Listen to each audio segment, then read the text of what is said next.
go back to when you started, just get a understanding of, the early days, how you got your name, how it was like being on a label like Uptown, which was the modern day Motown, had all these amazing acts, and you had to compete to get yourself out there. So, anyway, yeah, let's go from the beginning. So I know I would assume you're from New York, but what parts? Can you hear me? Yeah, I can hear you.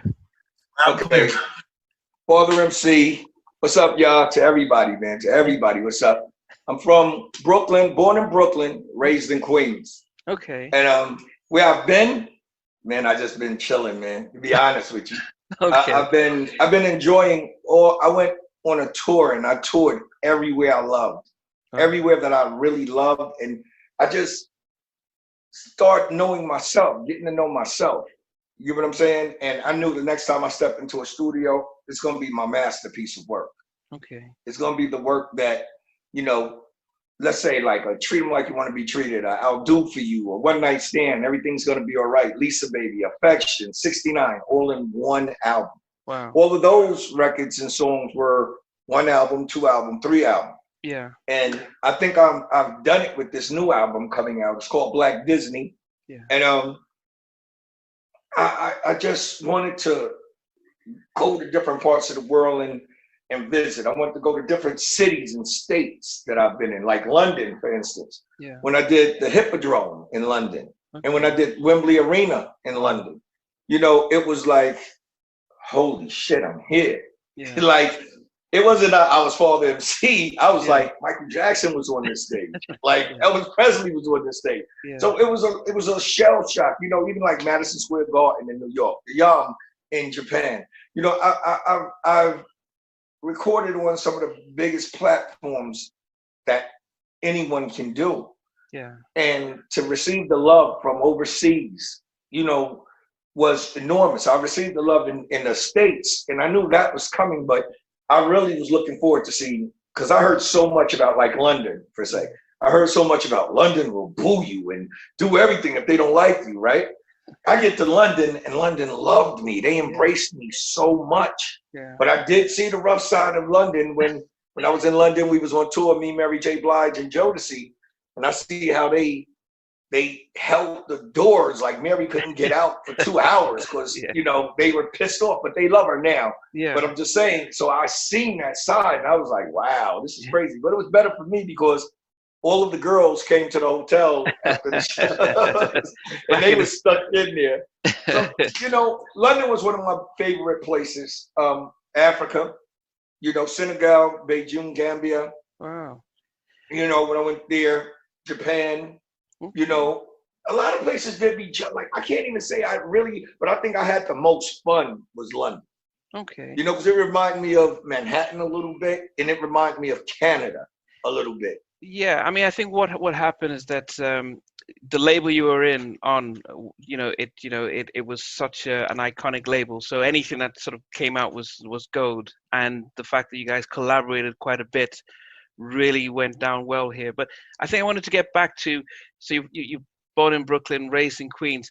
Now, how did the music part of it? Because as I think, you've been known for a Grammy, you've got platinum albums and stuff. It's not everyone can do that. So how did you know that, you wanted to get into music and this being an MC? I mean, how did that come and who inspired you?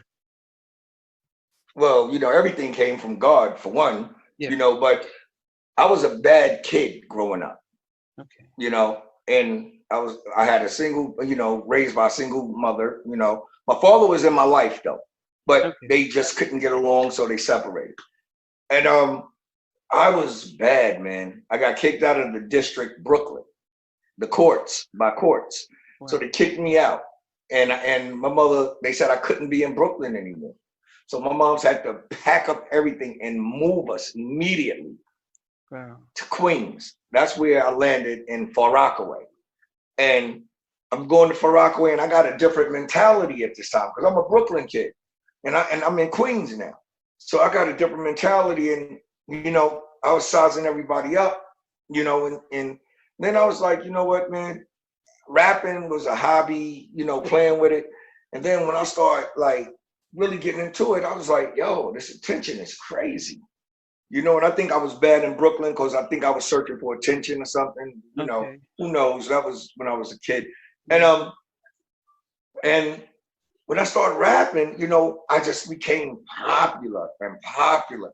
I entered a roller skating contest after Farakaway got to know Father, you know, where I was from in Queens. Yeah. I entered a roller skating contest, and being that I was so known in New York, I was known in Brooklyn, Manhattan, Queens, Staten Island, Long Island. When I entered the contest, and everybody, it was always on the radio. So everyone heard Father. You know, they was called Father MC. I was Father MC, but not without a record deal. Yeah. Everybody showed up at this USA roller skating rink, and I won. I won the battle of the MCs. Wow. And now, quick question though. The name though, because it is a bold statement to say you're the father MC, to be Father MC. So I mean, it's either people would take offense to that, or challenge you with that. But then, I mean, how did the name come about, and what was it like in the early days? You know, it's funny you say that because I received it all from everything. Like, you the father of MCs. Like, and I'm like, and see, I wasn't a smooth rapper all the time. I was that battle MC. I was that. That's how I won the USA roller skating ring. I grab a mic and let's go. Okay. You know what I'm saying?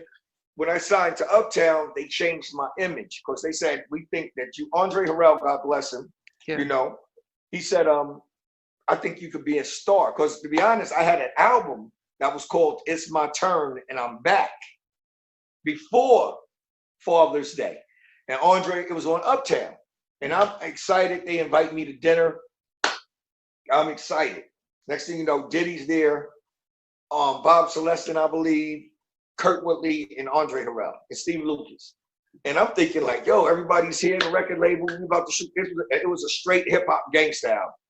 And they told me, I'm excited. And I'm saying, what's wrong? Everybody, I get to the table, everybody all like kind of sad. I'm like, what's going on?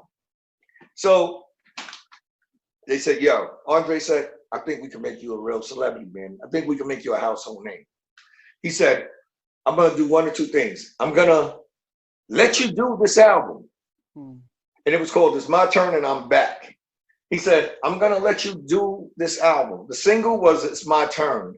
The album was I'm Back. Okay. He said, but if it don't work, I'm going to drop you. Wow. He said, now you can take door number 2. We want to start a whole new album. You don't have to pay for the album that we recorded. I'm going to do a whole new album. We're going to do a whole new direction. And I'm going to make you the sex symbol that you are. No, but is that a change though? Because you're talking about being sort of the battle and everything, and he's talking about sex symbol. How did you take that?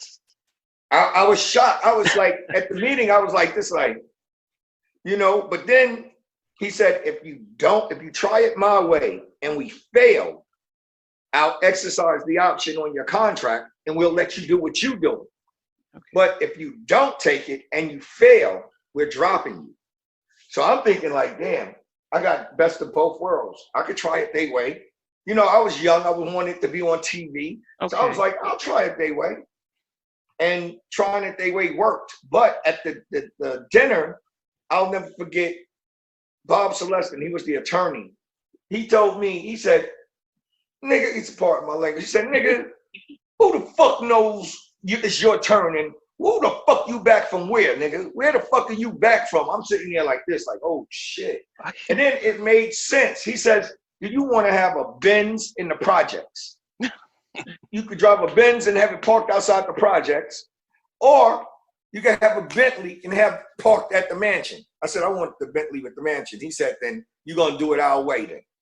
Wow. And I have no regrets. I have no regrets, man. You know, Puff, Diddy, you know, we worked on that album. We were in dance rehearsals. We was doing everything we did. And it was a total rechange, you know. And that's what I loved about Uptown and I loved about the labels, because back then there was homeschool. Like, it was like they were grooming artists to become stars. You know, like Uptown made stars. Yeah. Uptown didn't make, you know, these people I call record labels, sometimes they just were putting out records. Yeah. But Uptown was grooming stars. And the way that we got treated and were handled was totally different from a lot of other people, you know? But then when you joined, you had Guy blowing up with their debut album. You had Heavy, he was making waves. What was it like for you coming on? Did you think, well, these guys are a little too R&B for me, and you know, or did you think, you know, I can learn from them, or what was going on for your mind then? All of the above. All of the above, man. I looked at Albie Shore. What really got me with Uptown is I seen Albie Shore when he was dressed regular before he blew up. Okay. They made, you know, I seen him and he was dressed regular. Around 3 months later, I seen Albie Shore after his record came out at Uptown. He had on this big coat that was incredible. It looked like a Shirley. And I never got to ask Al. I say, yo, how much is that? How much you paid for that? He said, oh, I don't know. I got it overseas in London, I think for 30 grand or something. I was like, I said, I need to be here. I need to be here. This is where I need to be. I'm gonna call this home. And you know, seeing Guy when they came out, they took me under their wing like their little brother. These guys had the Lamborghinis driving in Brooklyn. This is the time when we were at Brooklyn. Uptown was in Brooklyn. Okay. They're driving around like, and I'm seeing them, I'm like, these little young black cats, yeah, doing it. And I was like, yo, I'm sold. I ain't got to talk me to death. What y'all want me to do? But then thinking about that, then who were the people that inspired you as a hip hop artist when you were coming up, and the path they were taking? Big Daddy Kane. Okay. LL Cool J, Slick Rick, Dougie Fresh. You know, Special Ed. I mean, Coogee Rap, DJ Polo and Coogee Rap. Okay. Eric B. and Rakim, definitely. But then those sounds that were a lot of upbeats and stuff, but you had the hard parts, and that wasn't very common back in those days. So because at the end of the day, when I knew that Uptown wanted to change me, I had to pay attention to every part of the demographic in the game. Okay. There were. I had to pay attention to the hardcore rappers. Yeah. I had to pay attention to, and there's no one that was in my lane. I had a clear lane. Okay. Even though Kane was a sex symbol, he was a hardcore sex symbol, like hardcore. I came in there, Mr. Smooth, like treat me like, you know, I'm gonna treat you like you want to be treated. I came with the suit on, you know, the manners. I'm raised, baby. Ain't nothing wrong with being raised. You know what I'm saying? And it took to the women, and it was like I was standing up for the women. And it was a very bold statement to say, treat them like you want to be treated, because they, you know, other cats will say, yeah, he a sucker, he a sellout, or whatever the case may be. I'm not going to say the group's name, but I remember I was going on tour, and a group said, man, he does that R&B shit, that R&B stuff, you know, whatever, that R&B stuff sell out. Next year, on their album, they did the exact same thing. The exact same thing. Wow. So, I mean, what about production-wise? What was that like? Because when you go back to the album that you first put out, I mean, were you using more of the hip-hop producers, and then when you Uptown said, look, for Father's Day, do switch, total switch. No artist was on my album on the It's My Turn, I'm Back album. Okay. No producer. No producer. And I was working with like Seth G from Ultramagnetic. I was working with him. On the first album, they got me Mark Morales and Corey Rooney from the Fat Boys. Wow. You know, Marky D, Prince Marky D. Yeah. He produced Treat 'Em Like You Want to Be Treated. Wow. And I'll Do For You with Mark Rooney. You know, they went on to produce Mary. They became big producers in the game. Like, for Mariah Carey, Mary J, Jodeci, and the list goes on. But were you enjoying it though? Were you enjoying the R&B flowing over it? Would you think, well, this is actually, forget the money pop, but this actually isn't a bad sort of way of rapping and stuff? It was cool. I knew my sound was different. I knew I was coming. I knew I was coming. Like on the hardcore album, I was like, I gotta compete with these cats. But I knew I had a lane that was open. Yeah. And I'll never forget when I was at Uptown, they had a DJ thing where they sent records to a pool. And the DJs would write on this paper to the record companies how the record did on the dance floor. And I looked at or because I was just inquisitive. I wanted to know what the world was saying about me. Yeah. And I looked, and it was nothing but positive, and said, yo, I had to play the record 8 times. I had to play this record. It kept the crowd going, and, you know, girls went nuts over it. You know, it was like I knew I had a combination of myself, Jodeci, the production, the promotion that was going to go behind it was going to be ridiculous. So I was ready for it, you know? I think one of the things that a lot of people keep asking us about, especially when we look at, you know, we saw the New Edition sort of documentary, we've seen the TLC, we've seen the Bobby Brown, where you've got a big hits, but then the money's not coming in, or unlike the R&B, unlike rap, with the R&B side, they weren't writing their own stuff, so they weren't even getting the royalties from that. Was it hard to just, you know, you got a label, you've got all this stuff, but to learn the business side? Because I think a lot of people forget it's a business and there's sharks out there. I didn't have that problem. I didn't have that problem. I didn't have the problem. I wrote every hit record that I had. I wrote every hit record. When I had writers, it was the writers, because I was touring over here and over there. Yeah. So, but no one wrote me a hit record. Okay. Every hit record I had, I wrote, from every hit. And not every hit that I put out, I wrote. Wow. So, you know, you keep it going. As far as with the money and everything, I never had a problem with that. I never had a problem with where's it going, where is it coming, you know. And I always said to myself, I signed this deal, so I'm responsible for everything that takes place after. Yeah. You know, and I you know, I got treated very fairly. I wouldn't, you know, I invested well.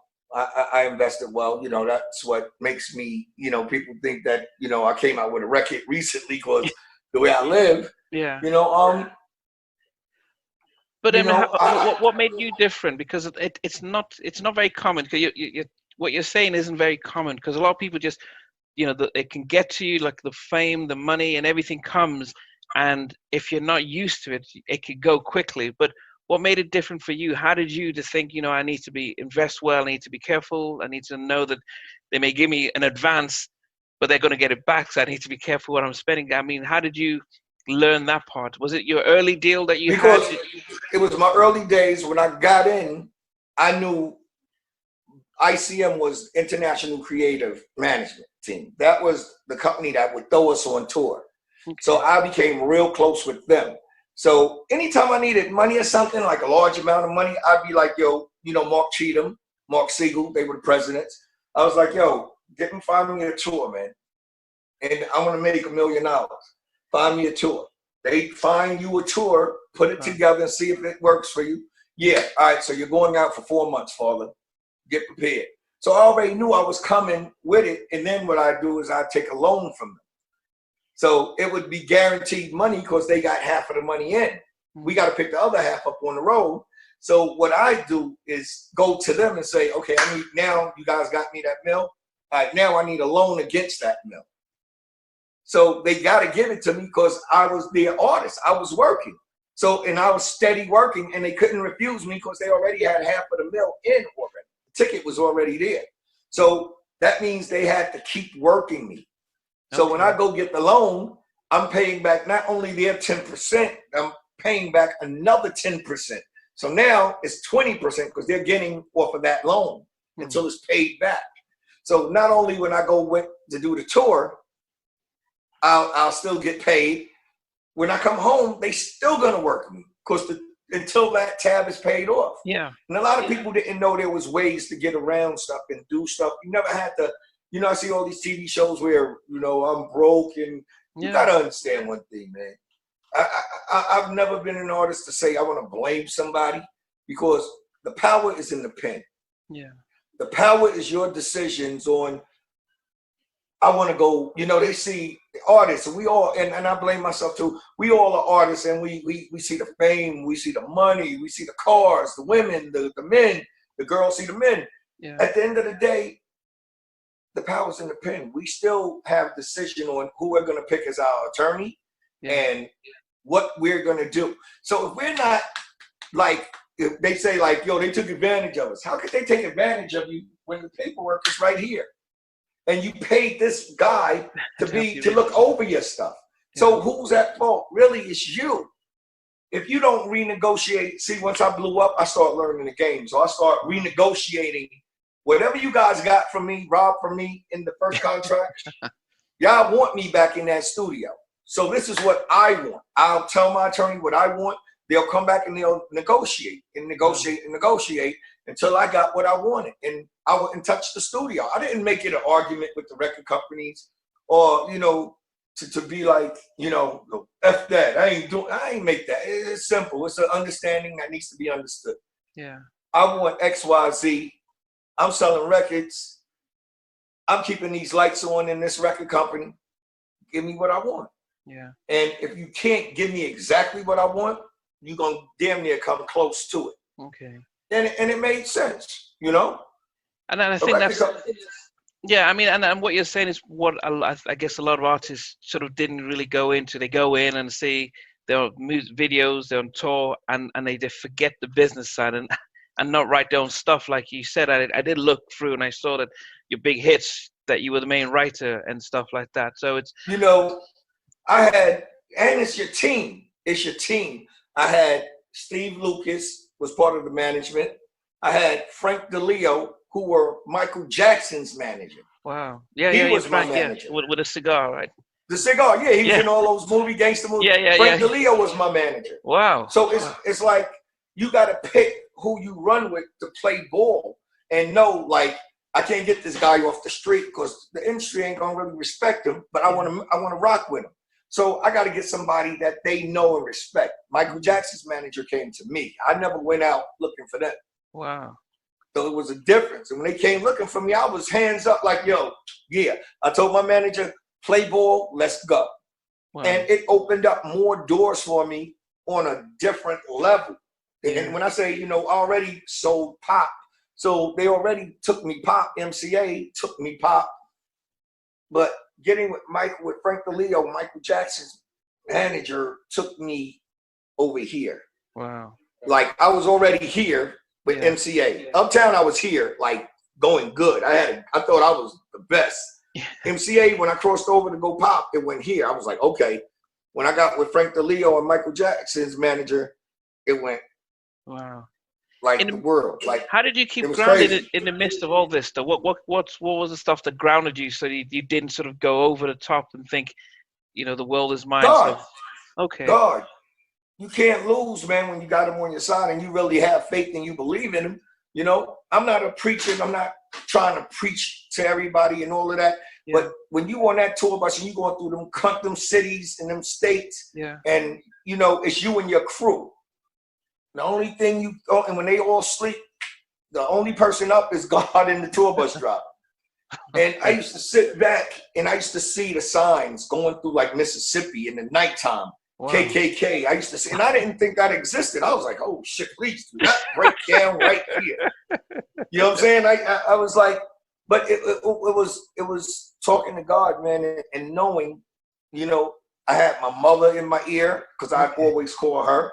Yeah. You know, I was expecting a kid at that time. On my first album, I was expecting my first daughter, Brittany. So it was like everything was a new experience. Becoming a father, becoming a platinum artist, a worldwide international star. It was everything. It was crazy. Yeah. You know, they're doing a movie about us right now, right? No, you know, I can't wait. I definitely can't wait to see all that. I think the question then becomes, because we're going to move on to Black Disney and stuff, but when you look back at your Uptown singles and stuff, which would you say would be your favorite of all the stuff you put out when you're on Uptown? Which one would you say, you know, this is number one? For me, my personal favorite, One Night Stand. Okay. One Night Stand with me and Mary J. Blige. Nah, baby. All you want from me is one night stand. Yeah. Nah, baby. That was my favorite. That was my favorite. And then, of course, I'll Do For You.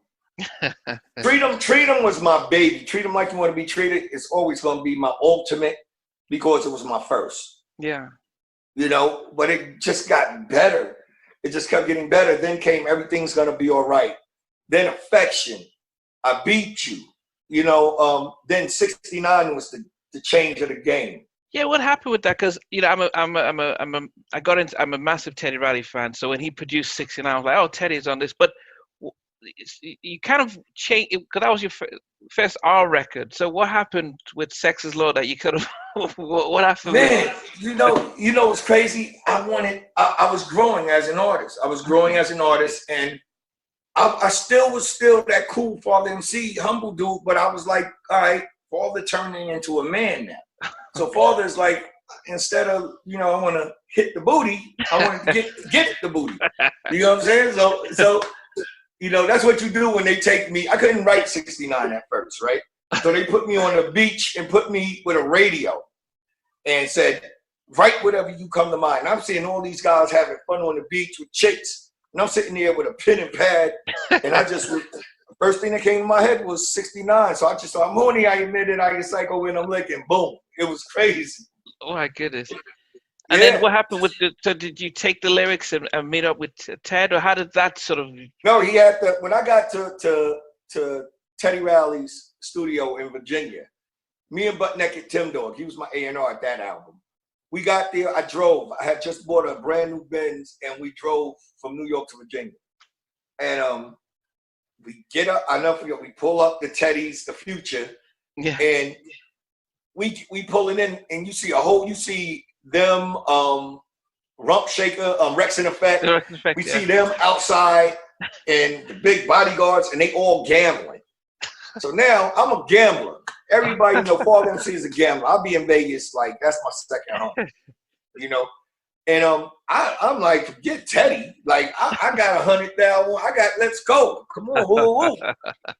And we gambling at first, and then Teddy's used to people coming in and, oh my God, Teddy. I was gambling money. Like, I'll see you in a minute, homie. I'm gambling. I'm a New York cat. So we get into the studio when we had to sign disclosure. Huh. Like, you can't talk about what you see go on in the future, all that BS. Okay. At the end of the day, we got there, and me and Teddy, when it was me and him, he had all his producers, and that's when I met Little Kim. Kim was there. She was not dating, seeing Ty Fife. Okay. Tyrone Fife. He was a producer on my album. Teddy. Yeah, okay. Yeah. And she was there with her mother. And she wasn't Little Kim. She wasn't Little Kim at that point. Oh, and no Biggie. Okay. No Biggie, nothing. If you notice, I was the first one to put her on a record. Once she gets pumping, it's hard to make the hottie stop. On Sex is Law, you'll see that. But we had her. She was moaning and doing all the moaning and all that stuff. Wow. At the end of the day, I saw her, and me and her always looked at each other like, we had a little thing going on in New York. After that, I was at Nell's, this club where everybody used to party at, and I'm there and I'm chilling and I see her and I said, I know that girl from somewhere, but I couldn't remember her. She came up to me and like, straight up, what you doing? What you doing tonight? Who you here with? And I was like, yo, I'm good. Whoever I came with, don't worry about them. They'll get where they gotta go. And me and Kim became real close. Let's just put it like that. We were very intimate and we was into each other. And we had a good time. It wasn't no, you better not. It was what it was. Yeah. And we knew straight off, and it was what it was, and me and her used to sit in my house and talk about Biggie and Craig Mack, God bless. Used to talk about them, and Craig had Flavor in Your Ear. I'll never forget this. And Kim was like, Biggie is coming, baby. Biggie is coming, daddy, I'm telling you. And Juicy was coming, but it wasn't in New York. Flavor in Your Ear was like a piece of dynamite. Yeah. Like, my God. And he getting nominated 4 times for a Grammy and everything. And I'm like, Craig is here, babe. I didn't see anyone. My parental didn't allow me to see anybody that was bigger than Craig Mack, because that single was just enormous. And Biggie, God bless Big, he came and he creeped up. But after that, boom, it was over. It was over. And Kim was right. She had the faith from the beginning. Wow. Only reason I didn't doubt Biggie's success. Don't get me wrong. I doubted that. I thought Craig was going to go even higher because that flavor in your ear was just incredible. Yeah, yeah, I mean, yeah. It was crazy. Yeah. And then when Biggie caught on fire, it was it. And that's just showed me the brilliance of Diddy, of being brilliant. Diddy gave Craig Mack the here and now. Yeah. He gave Notorious B.I.G. life. Yeah. He gave him the experience. Like, I'm showing you, I'm grooming you. Yeah. You're gonna end up winning bigger than anybody. Yeah. And that's what he did.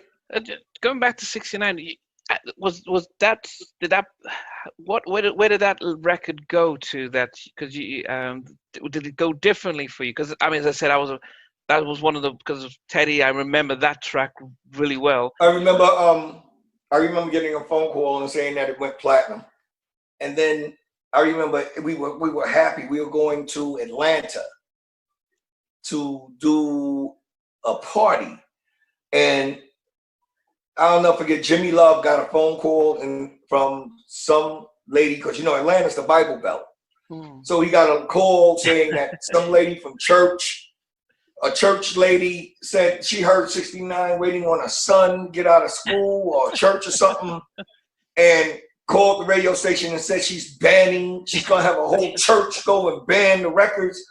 And I'm thinking, you know, you got 69, but that's when you had I Want to Go Downtown, SWV. Yeah. You had Somebody's Knocking the Boots. Yeah. And I'm just saying, look, I'm horny. I admit it. I get psycho when I'm licking. I'm poking the panani. In other words, I'm sticking.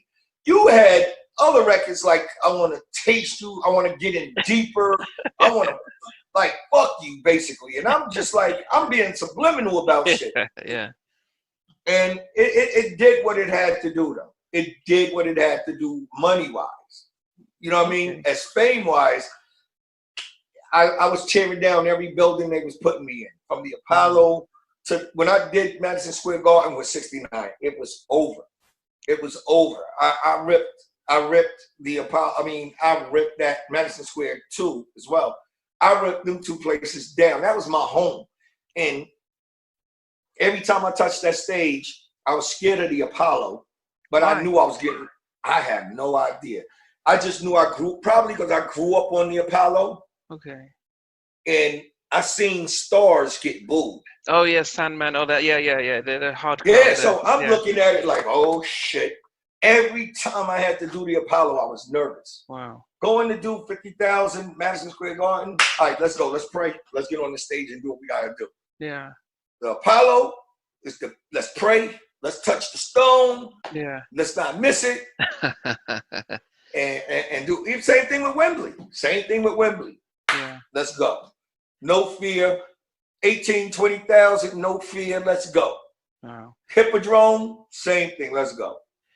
I mean, coming forward now, though, because as I said, a lot of people started to wonder, you know, where you've been, and I guess it's hard to imagine that to compete with every music, you know, there's so much out there to continually be on top. And so when we don't see anyone, any celebrity, you could be even Denzel, we haven't seen him in a movie in 2 years, we'll ask, where's he at? So it isn't that hard to understand people's wondering, where's Father MC? We haven't seen him, we haven't heard him. At that point, when you were sort of touring and sort of taking a break and reevaluating stuff, was there need? Did you miss the sort of being on stage and promoting a record and stuff, or was it a sense of, you know, I need this time out right now because things happen so quickly? I didn't miss it because you got to understand, when you're an entertainer and you're successful entertainer, you're always on stage. Yeah. You're always on stage until you go to bed and wake up. As soon as you hit that, you're always on stage again. You know, the competition, I never worried about that, to be honest, because I made records from the heart, though. Yeah, no competition. It's just, you know, there's a lot of music coming out. I mean, it's just a lot to on it. Right. No, I get what you're saying. And you know what? I always just made records. I made records like to like, look, I just did this last night. Check this out.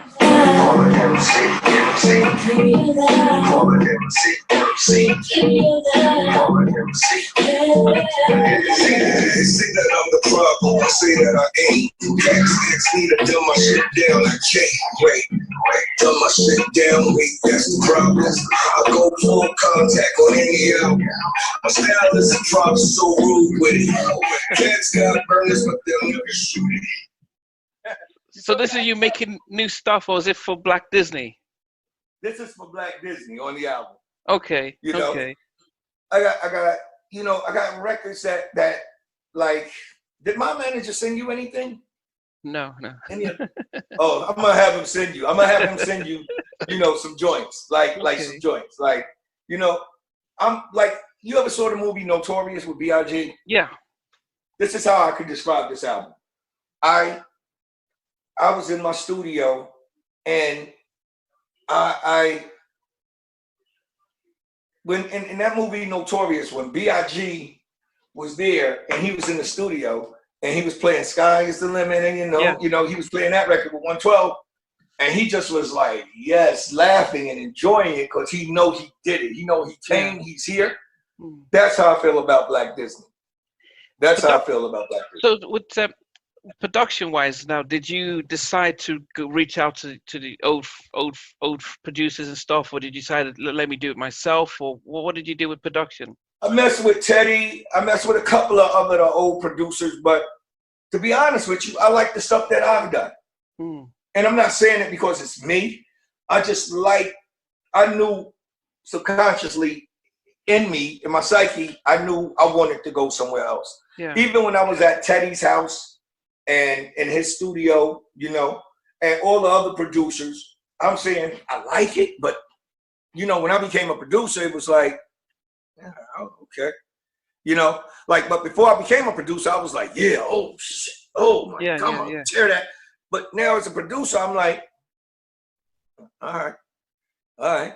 And then it makes me come back to my lab and and get on it and do what I do. You know what I'm saying? Yeah. And I'm making beats. The beats I'm making, I make like when I know when I'm gonna pause on a record.